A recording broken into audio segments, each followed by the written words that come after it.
I want to talk about a very serious matter which is going to affect the life and time of every Indian. Uh, आज जो मैं जिस मुद्दे पर बात करना चाहता हूँ वो ये है कि हमारी जो इकोनॉमी है, उसमें बहुत बड़ी बड़ी प्रॉब्लम आ रही है। और ये बात आपने भी नोटिस की होगी कि रिसेंटली जो हमारे फाइनेंस मिनिस्टर है निर्मला सीतारमन, उन्होंने बिजनेसमैन को बोला कि आप लोग इन्वेस्टमेंट क्यों नहीं कर रहे हो। इन्वेस्टमेंट बाहर की कंपनीज आके इन्वेस्टमेंट कर रही हैं लेकिन आप लोग नहीं कर रहे हो। तो इसके पीछे जो मेन जो कारण है, जो मूल कारण है, वो ये है कि इन्वेस्टमेंट नहीं होने से जो आरबीआई जो है वो बैंकों को पैसा देता है और बैंक आगे जो बोरोअर है उनको पैसा देती है। तो आरबीआई जो बैंकों को पैसा देता है उसके अंदर बहुत बड़ी गिरावट आई है। पिछले साल आरबीआई ने भारत सरकार को 99,000 करोड़ रुपया डिविडेंड दिया था, जो कि इस साल घट के सिर्फ 30,000 करोड़ रह गया, जबकि बजट में जो टारगेट था वो करीबन 74,000 करोड़ का था। तो भारत सरकार को 44,000 करोड़ जो है वो इनकम में नुकसान हुआ है। ये नुकसान इसलिए हुआ है क्योंकि जो बैंकों ने आरबीआई के पास में बैंकों ने अपना पैसा वापस दे दिया। बैंक पैसा ले नहीं रहे हैं, उल्टा बैंक आरबीआई को पैसा दे रहे हैं। और ये जो पैसा जो बैंक आरबीआई को देते हैं, इसके ऊपर आरबीआई को उनको इंटरेस्ट देना पड़ता है। और ये इंटरेस्ट की मात्रा जो है वो 3.75%, जिसको हम रिवर्स रेपो रेट बोलते हैं, उतनी है। तो अंदाजन बैंकों ने करीबन 12,47,000 करोड़ रुपया जो है वो आरबीआई में वापस कर दिया है। अब ये पैसा जो है वो आरबीआई में पड़ा है, इसको कोई लेने वाला नहीं है। आरबीआई इसके ऊपर ब्याज भर रही है और क्योंकि आरबीआई इसके ऊपर ब्याज भर रही है इसलिए आरबीआई की इनकम जो है वो कम हो गई है। तो सबसे बड़ी बात यह है कि लोग जो बिजनेसमैन हैं वो पैसा क्यों नहीं ले रहे हैं। बिजनेसमैन कब पैसा लेते हैं? बिजनेसमैन तभी पैसा लेते हैं जब मार्केट एक्सपैंड हो रहा होता है या मार्केट में जो डिमांड है वो बहुत होती है और उनके पास में प्रोडक्शन कैपेसिटी कम होती है। लेकिन अब ऐसी सिचुएशन है कि उनकी जो एग्जिस्टिंग प्रोडक्शन है वही खप नहीं रही है। तो उसके कारण क्या हो रहा है कि वो अपनी प्रोडक्शन को कट कर रहे हैं, जो भी उनका जो कर्जा है उसको वो वापस लौटा रहे हैं। एक्सेप्ट एक कंपनी अडानी जो ग्रुप है वो आगे से आगे और भी पैसा ले रहा है, लेकिन उसकी एक कहानी एक अलग है। तो ये जो प्रॉब्लम है ये मोदी जी की मानसिकता की प्रॉब्लम है। बेसिकली मोदी सरकार जो है उसमें एक ही आदमी काम कर रहा है, उसका नाम है नरेंद्र मोदी। और उसकी ये धारणा है अभी से नहीं, बहुत पहले से, कि पब्लिक सेक्टर यूनिट्स जो हैं वो लॉस मेकिंग यूनिट्स हैं और उससे टैक्स पेयर का पैसा जो है वो खड्डे में जाता है। ऐसा नहीं है, ये उनकी सिर्फ धारणा है। ये धारणा बहुत गलत भी है। अभी आप देख लीजिए कि इन्होंने पिछले 8 सालों में क्या किया है। एक टाइम था कि पब्लिक सेक्टर यूनिट में 23 बैंक थे, जो कि सिमट के अब 11 बैंक रह गए हैं। अब इनका आगे इरादा है कि ये 11 को कम करके 5 या 6 करें और फाइनली 1 या 2 बैंक ही रखें। तो इससे क्या होता है कि जो एम्प्लॉयज़ हैं ये सब बैंक में, उनको वीआरएस दिया जा रहा है, वो उनको पैसा एक लमसम मिल रहा है और वो घर पे बैठ रहे हैं। तो उनकी जो रेगुलर इनकम है वो ख़त्म हो रही है और जो कैपिटल जो उनके पास आ रहा है उसको वो आसानी से खर्चा नहीं करते हैं, उसको वो इन्वेस्ट करने की कोशिश करते हैं। जबकि अगर रिकरिंग मंथली इनकम रहती है तो उसमें से आदमी खर्चा करता है। ऐसे ही इन्होंने बाकी के पब्लिक सेक्टर यूनिट्स में भी किया है। इससे क्या हुआ है कि ओवरऑल इकोनॉमी के अंदर डिमांड जो है, जो परचेजिंग है, वो कम हो गई है। और परचेजिंग कम हो गई है, जॉब्स कम हो गई हैं, आगे से आगे जॉब्स कम होती जा रही हैं।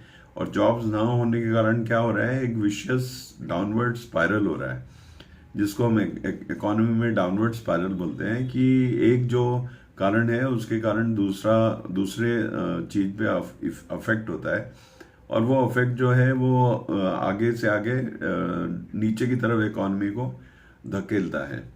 तो पब्लिक सेक्टर यूनिट बंद करने से जॉब्स खत्म हुई, डिमांड खत्म हुई, और डिमांड खत्म होने से क्या हो गया है कि जो प्राइवेट सेक्टर है वो उसका जो माल है वो बिक नहीं रहा है।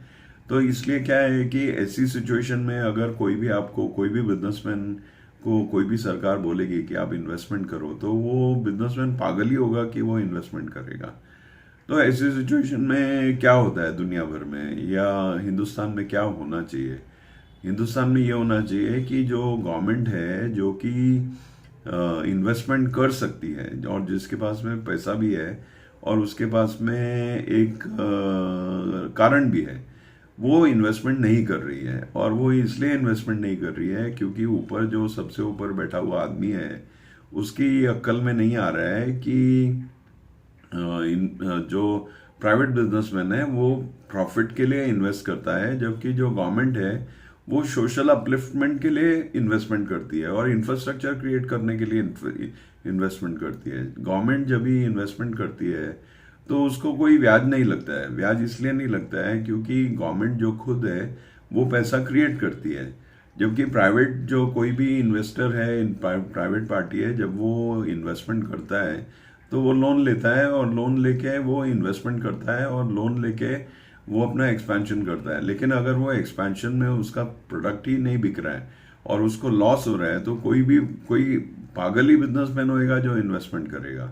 इसलिए क्या है कि इन्वेस्टमेंट हो नहीं रही है, और जब तक मोदी जी कुर्सी पे बैठे रहेंगे सरकार की तरफ से इन्वेस्टमेंट होना नामुमकिन है, क्योंकि उनके दिमाग में ये भरा हुआ है कि जो पब्लिक सेक्टर है वो यूजलेस है और उसको खत्म करना है। लेकिन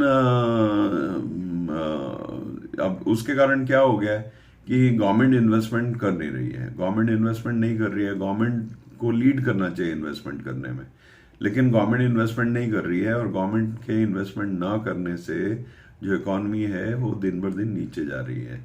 और इसका सिर्फ एक ही इलाज है कि जो आदमी जिसकी ये मानसिकता है या जिसकी ये सोच है वो सबसे ऊपर बैठा हुआ है, और जब तक उसको इलेक्शन के थ्रू या उसको वोटिंग के थ्रू हम हराएंगे नहीं और उसको अपने गद्दी से हटाएंगे नहीं, तब तक ये जो प्रॉब्लम है वो सॉल्व होने वाली नहीं है। और क्योंकि हिंदुस्तान 80% हिंदू है, तो ये जो खतरा है वो सबसे ज़्यादा हिंदुओं को खतरा है। बाकी जो 20% है उनको इतना ज़्यादा खतरा नहीं है, ये हिंदुओं को खतरा है। और ये सरकार जो है और ये जो आदमी है इसकी सोच के कारण हिंदू आज बहुत ही बड़े इकोनॉमिक खतरे में है। धर्म के हिसाब से हो सकता है कि उनको खतरा ना लग रहा हो, उनका धर्म उनको लग रहा हो कि सुरक्षित है, लेकिन जब इंसान ही नहीं रहेगा तो वो धर्म को क्या करेंगे, चाटेंगे। तो इसलिए ये आप तक ये संदेश जाना बहुत ज़रूरी है कि आने वाले इलेक्शंस में, गुजरात इलेक्शन में, बाकियों के इलेक्शन में ये जो भारतीय जनता पार्टी की सरकार है इसको हटाया जाए, नहीं तो देश का सत्यानाश हो जाएगा। और भी बहुत सारे फैक्टर हैं, जैसे हमारा रुपया गिर रहा है, हमारी इंपोर्ट बढ़ रही है, हमारी एक्सपोर्ट घट रही है, और जो फॉरेन एक्सचेंज रिजर्व है वो कम हो रहा है, और ये इनकी एक हट है जिसके कारण ये सारी प्रॉब्लम्स हो रही हैं। तो बीजेपी को हटाना हिंदुओं के लिए अब और भी ज़्यादा ज़रूरी हो गया है, और बिना बीजेपी को हटाए ये प्रॉब्लम जो है, जो इकोनॉमी की प्रॉब्लम है, इसका कोई सलूशन आने वाला नहीं है। क्योंकि जो आदमी सबसे ऊपर बैठा हुआ है उसकी ये सोच है कि पब्लिक सेक्टर यूनिट नहीं लगाने हैं, जॉब्स खत्म करनी है, और इन्वेस्टमेंट जो गवर्नमेंट को इन्वेस्टमेंट करना चाहिए वो नहीं करना है। तो आप इस दिशा में काम करिए और कोशिश करिए कि ये सरकार जो है जहाँ पर भी ये इलेक्शन लड़ती है इसे हराया जाए, नहीं तो आने वाला समय जो है वो भारतीयों के लिए खास करके 80% हिंदुओं के लिए बहुत ही दर्दनाक और दुखदाई होने वाला है। धन्यवाद। जय हिंद।